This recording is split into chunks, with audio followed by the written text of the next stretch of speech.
Welcome to Life Esteem, a program committed to delivering information important to you and your community. Hello and welcome to Life Esteem. Always great to have you as a viewer to this program. Today we're going to talk with Timothy DeFore, who is the Dauphin County Controller. Timothy, welcome to the show. Thank you for having me. I've been looking forward to this for quite some time, so I appreciate that. Yes, indeed. the offer of being here. So thank you very much. So, you know, this is a part of the government that a lot of people are like, we know it's there, but it's like, what does it do? And also, a lot of folks don't want to deal with finances. They, you know, we get all It takes a special kind of person. It takes a special kind of person. But you put out an excellent report, and this is a condensed version, I understand, of the report. Yes. So I understand we're going to talk about that today. But tell us all about your office and you know, what it entails. Well, I have the pleasure of serving as your elected Dauphin County Controller. And the responsibilities of the Dauphin County Controller are to serve as the Chief Fiscal Officer for Dauphin County. And I'm responsible for supervising the fiscal affairs of the county. Now, it is the commissioners who manage the fiscal affairs of the county. Right. They are the ones who approve the budget. They are the ones who approve certain expenditures and also approve the contracts. To be specific, my role is to make sure that the county applies that the county. I messed up. No, is it applies or Okay. what's it do? Does that get cut out or? No, you're good. Okay. My job is to make sure that that I keep the county's fiscal and accounting records and manuals. Basically, I assure that that all the fiscal records and all the accounting records comply with all the accounting standards and practices of the accounting. Correct.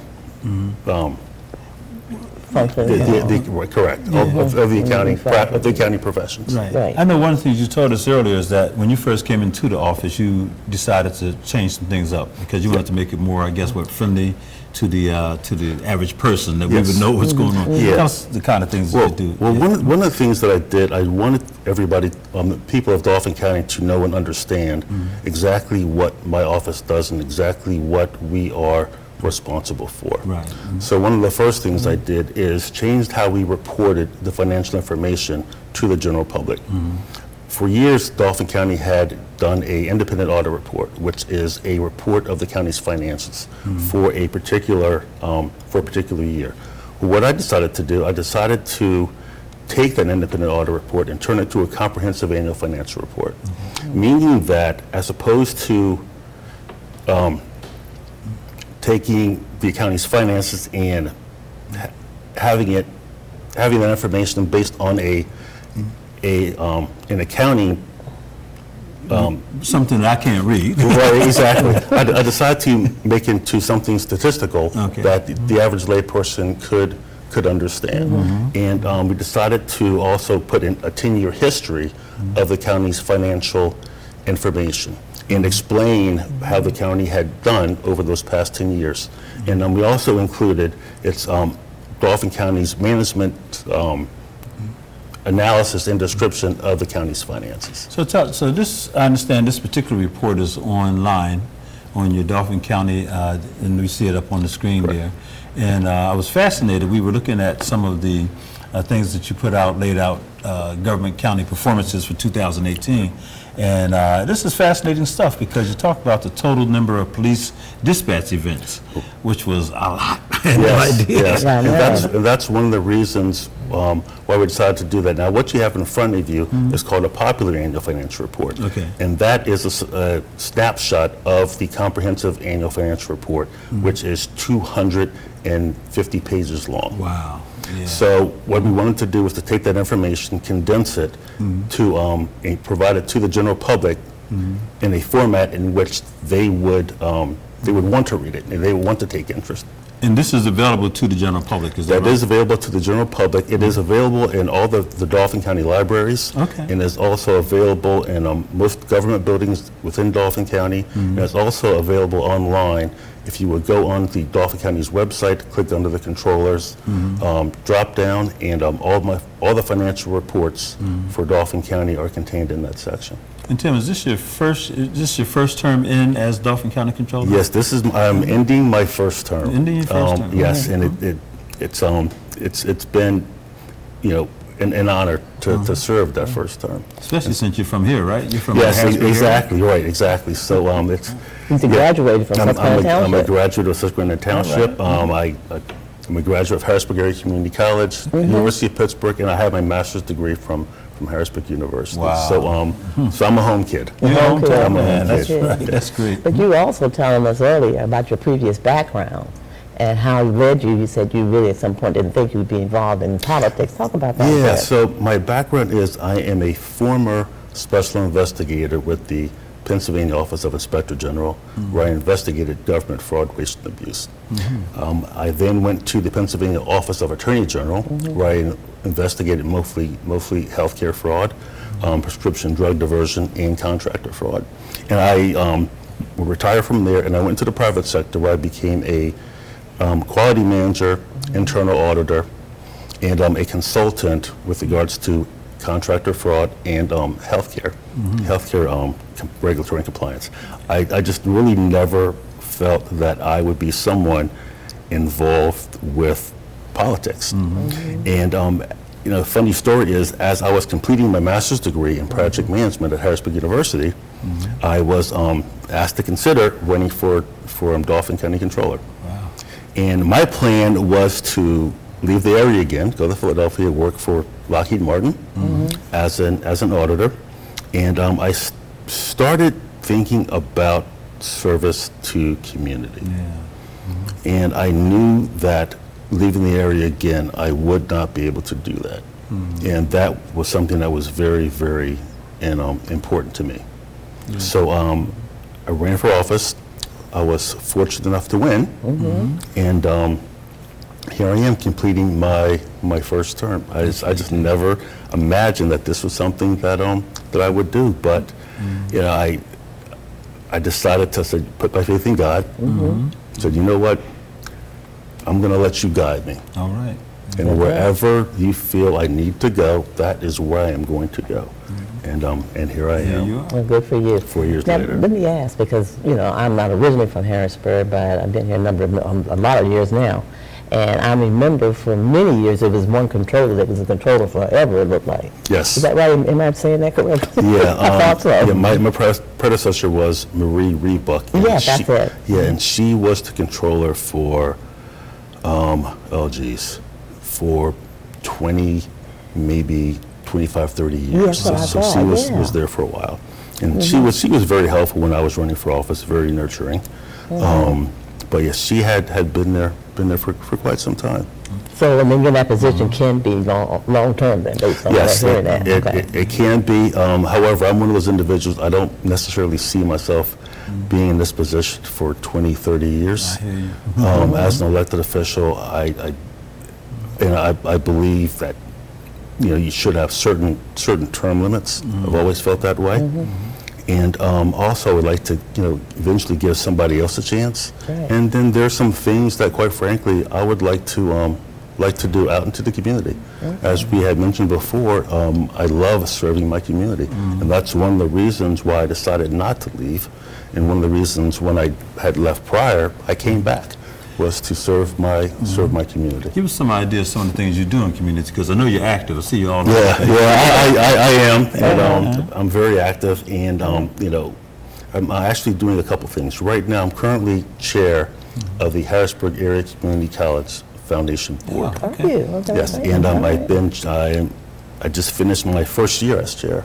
Okay. And one of the things that we do with the foundation is we are an arm of Harrisburg Area Community College. And we raise funds for different programs, programs where, for lack of a better word, don't receive the proper funding because of budgetary restraints. And we raise funds through our programs called through workforce development, which is one of the programs with the foundation. Yeah. And so we may raise funds for the senior nursing students.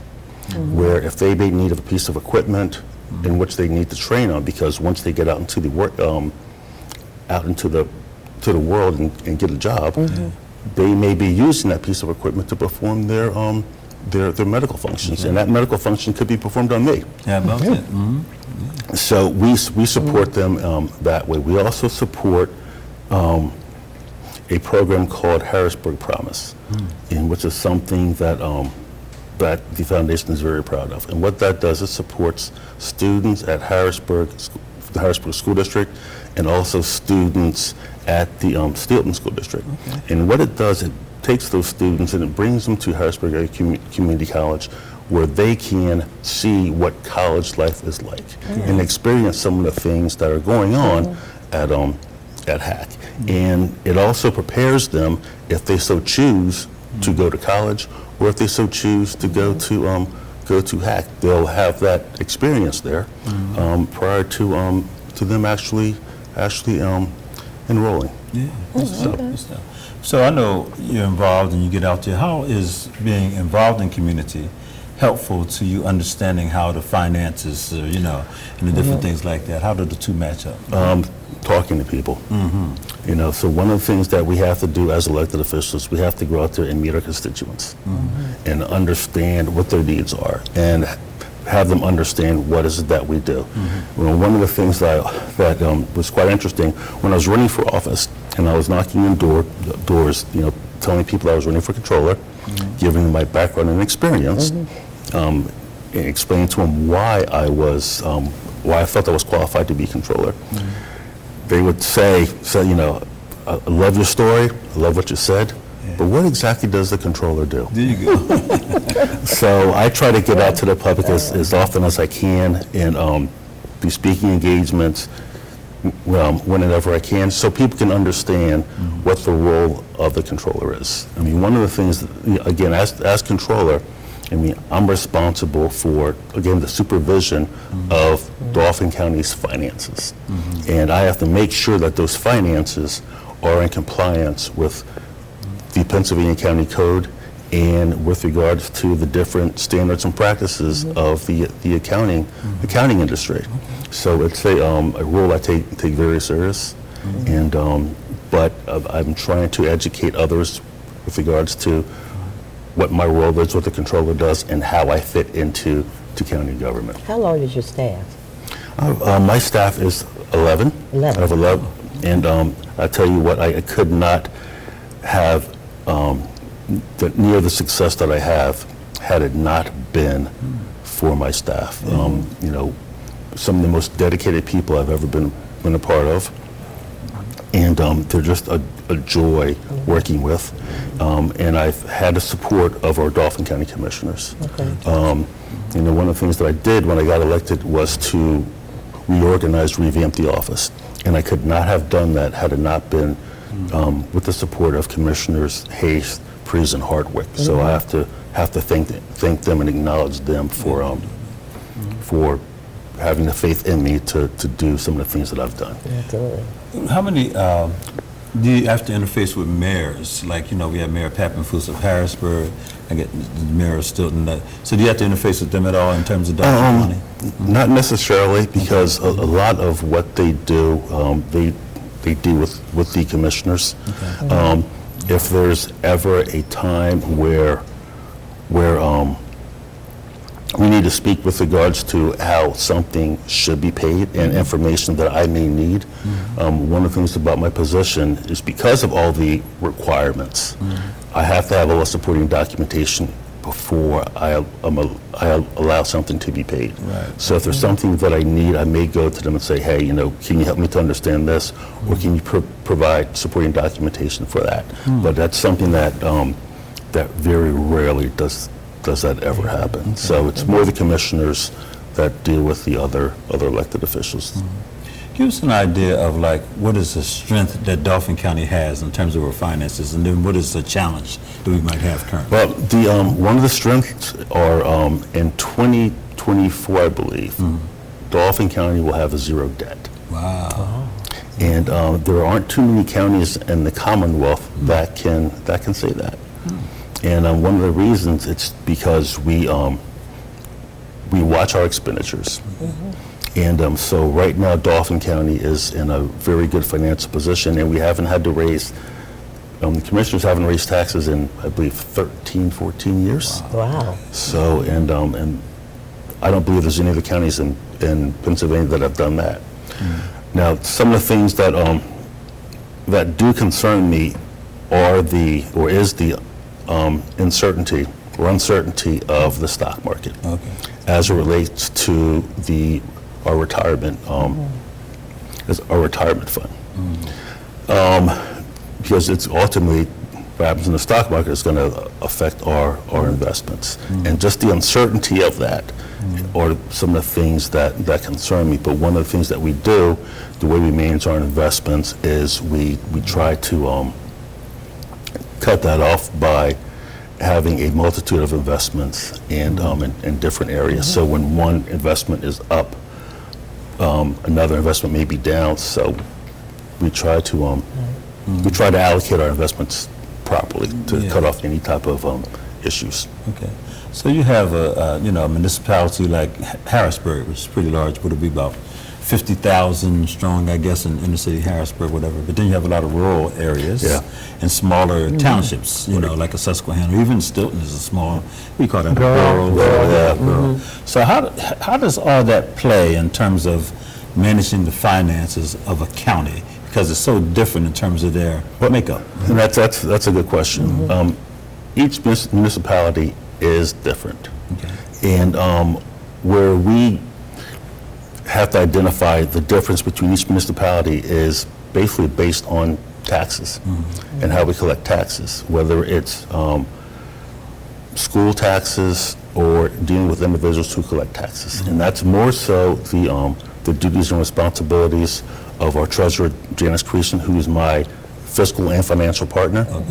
So, but one of the things that we do understand is each municipality, based on its size, based on its location, is going to have different needs. So when you're dealing with them, you have to understand it and what exactly are their needs. So you have to, in addition to reviewing the overall county finances, you also have to review the finances of each individual municipality because of those different needs. Amazing. Heavy. Now, you said you have your treasurer that you all work closely with. And when you come down to vendors or even, I guess, employees at all, now, the comptroller signs the checks, is that correct? That's correct. Okay, just want to make sure. Yeah. I understand that. Okay. Yeah, so the way that I explain it is the treasurer watches the money come in, the controller watches it go out. Oh, okay. So, but our offices do work very, very close together because we have to. Right. But we also have Janice Creason and I both have a very good working relationship. All right. So as a matter of fact, all the rural officers in Dauphin County, we have a very good working relationship. Okay. So when you hear things like about block grant funds and stuff like that coming in, do you get involved in that as well? Yes, because one of the things that we do, any type of funding that is, once it goes into the treasurer's office, it ultimately has to make its way to the controller's office. Because by law, I'm required to keep all the fiscal and accounting records. And basically, I keep the county's general ledger, the county's checkbook. So with each block grant, and with each grant, you may have specific regulatory requirements with regards to the disbursement or even how you should keep it. So depending on what those grants are, it depends. We have to treat each one differently depending on whoever's giving the grant. And it could be the state government, it could be the federal government. So we have to treat each one different, and wherever those funds are supposed to be dispersed to, we have to make sure that those funds are dispersed the way that they are supposed to be dispersed. Because one of the things that happens is I get audited. And one of the worst things in the world is for an auditor to get audited. No auditors like being audited. And we just completed what is called our single audit. And what the single audit is, it's where the state comes in and looks at how we disperse and how we receive the funds for the block grants to make sure that they are in compliance with some of the policies and standards which I had mentioned earlier. Okay. So and that was audit was just completed. It's waiting for me back in the office. All right. So I anxiously await the results of that, but I'm sure it's going to be fine. We do a pretty good job in the office, and again that's attributed to my staff. Absolutely. We have 3 dynamic commissioners to work with here in Dauphin Yes. County, and all of them just great guys. I've got a chance to meet them all. But tell us about George Hartwick, though. I saw that man at what is that they put on the Dauphin County Multicultural Fest. He comes out dancing. He gets the crowd fired up. Right. Here's a character. I love that guy. Here's the way I see our commissioners. Jeff Hayes is the old wise wizard. There you go. George Hartwick is pretty much the Energizer Bunny, the person that you saw at the Cultural Fest. And Mike Prees is the one that very focused, very calm, very mellow. All right. So you have 3 dynamic personalities. Yes, you do. In the commissioner's office that I have the pleasure of working with. You know, it's fun, it's exciting, it's interesting. I mean, you know, they know each other very well. They've been there for some time, and I can't think of three finer people to work with. I really can't. Fantastic stuff. They actually put on a lot of events too, like the jazz festivals, Yes. the Multicultural Fest, whatever, which are hugely successful. They just get the whole county to come out, Right, you know. So now those things are funded, you know, through the county Right, and correct. approved in our council. So I guess you got to do the oversight with that as well. Yeah, and so I write the checks. You write the checks? Yes, I write the checks, and you know, I work very closely with Larry Moore, who runs those events, and you know, in whatever Larry needs, because no matter how well you plan something, Yeah, something's going to happen. absolutely. You know, so so I work very well with Larry and to make sure that they have whatever they need.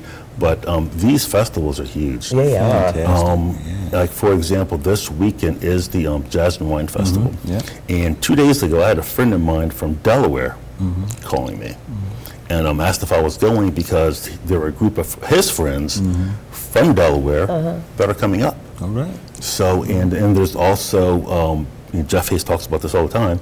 There's also 2 busloads of people coming up from Cincinnati, Ohio, All right. Wow. to come to the Jazz Fest. So it's a very, very big event. They got some big names this year. Yes, Always. exactly, yeah. Yeah. And it's something that the county is very, very proud of. And I've been to jazz concerts, jazz events across the country, and this is probably one of the better ones. One of the better ones. Yeah, and it's No right question. here in Dauphin County, so pretty proud of that. How about that? That's amazing. How do you keep straight, you know, what's county-owned or county property and state property? Because even some streets, I noticed, Yeah. they'll be owned by the city, or they say, well, this is the state property. So I'd imagine the county has things as Right. well. So how do you, you know? All that documentation, and you know, one of the individuals that's partially responsible for that is Jim Zuge, who's our recorder of deeds. So any land that is owned by either the state, owned by the county, or local municipality, all that information is recorded. Okay. And so whenever there's a construction project that takes place, or any other project that takes place, you could be, like for example, Dauphin County very soon is not going to have any deficient bridges in the county, and that's, you know, in a tribute to our commissioners. And so whenever we have projects like that, we have all the documentation that we need to determine who are the rightful owners. Right. So we work with the different municipalities on those particular projects, and could be the state, federal government, or local municipality. I was just, you know, it's interesting you're talking about this, because I'm just recent last few days hearing about this controversy they're having in Lancaster. About the district attorney, Yeah. and the commissioners. Yeah. Yeah, I don't know a lot about that because I pretty much have been focused on what's Right, going yeah. up here. But the way to avoid those types of controversies is to communicate. Because if you don't communicate with your other elected officials, if you don't communicate with other county officials, those are the types of things that happen. And one of the things that I've always felt I've done well is to communicate with others. I mean, there was a time where you would hear, like for example, transparency used to be a political buzzword. It's my reality. All right. So before I do something, before I report something, I discuss it openly, and just kind of go from there. But it's the communication. That's how you avoid situations like that. Absolutely, yeah. Okay. And it's unfortunate. Yeah. Now, when it comes down to emergency management, there's a lot of talk in the news right now about the hurricane that was Yes. coming through right. and all the other things.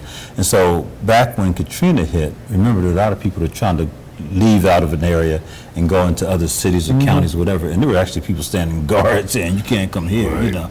So when you think about it, how much communication is there between Dauphin County and all the surrounding counties that take place? There's a lot. Okay. I currently serve on the local emergency planning committee, and we have our quarterly meetings. And Steve Liphart is the public safety director. So he is the individual responsible for coordinating with local law enforcement, other local emergency management organizations, and with PEMA and with FEMA. Right. So we do handle that on a county level. So, but it takes a coordinated effort amongst many organizations. I can imagine. And many individuals. And and Steve has, and you don't hear about a lot of things happening in Dauphin County because Steve and his crew have done such a fantastic job. Fantastic. Okay. I know we're down to just about 2 minutes here, and so we're going to. So people who are interested in your office want to know more about it, or just get in touch with you and all that. How do they do that? Exactly. Well, they can go on the Dauphin County website, www.dauphincounty.org, and they can click on elected officials, and there'll be a drop-down of all the county elected officials, including myself, and you can just click on controller, and any information that you want to know about my office is available on that.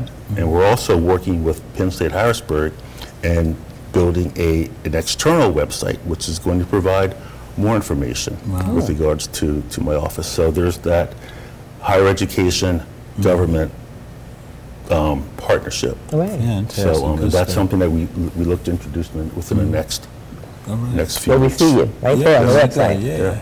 Yeah. Well, again, I want to thank you so much for coming on, and hope that the audience, learns something about the Controller's Office of Dauphin County, and that you'll pick up this wonderful snapshot, if you will, of the a summary, I guess you call it, of the financial, report that came out for 2018. And it is excellent. You learned a lot from it. And I want to thank, Timothy DeFore for coming on, and maybe get you on here again, man. This is I really appreciate that. fascinating Thank stuff. you. Thank you for having me. But I thank you also for watching this program. It's called Life Esteem. We try to bring you interesting people doing interesting things, and Timothy DeFore certainly measures up to that. Stay in touch with your, surroundings, get involved, and make our community a better place in which to live. God bless you, and thank you so much for watching Life Esteem. See you next time. Goodbye.